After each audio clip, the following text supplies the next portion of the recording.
सम्पूर्णमा नमस्कार। म सुशील बोहरा।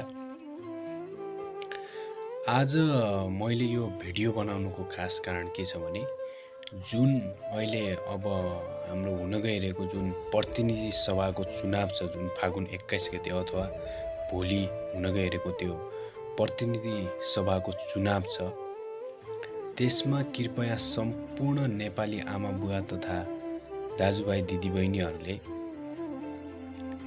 त्यस निर्वाचनमा कृपया एकपटक त्यो जुन बीबीसी न्युजले हालेको जुन त्यो भिडियो छ त्यसलाई मध्यनजर गर्दै कृपया मतदान केन्द्रमा जानुभन्दा पहिला एक न एकचोटि त्यो भिडियोलाई राम्रोसँग हेरिदिनु होला भन्न चाहन्छु।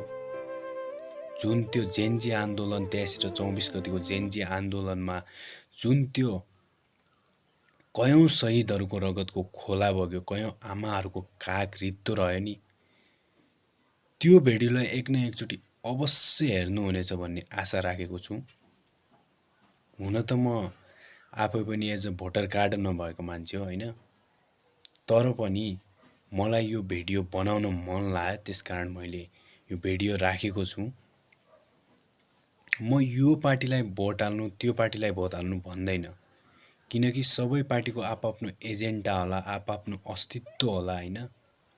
तर जुन त्यो आन्दोलनमा भएको देशको त्यो अवस्था थियो, त्यो अवस्थालाई एकचोटि मध्यनजर गरेर तपाईहरु सम्पूर्णले मतदान गर्नु होला भन्न चाहन्छु। र त्यसका साथसाथै जुन त्यो आन्दोलनले देशमा भएको देशको अवस्था थियो, त्यो अवस्थालाई आत्मसात अथवा आत्मविश्वास गर्दै जुन महिला प्रधानमन्त्री सुशीला कार्कीज्यूले यस 6 महिनाको कार्यकालमा देशलाई चलाउनु भएको थियो, देशमा योगदान गर्नु भएको थियो, उहाँलाई पनि उच्च सम्मान भन्न चाहन्छु। धन्यवाद।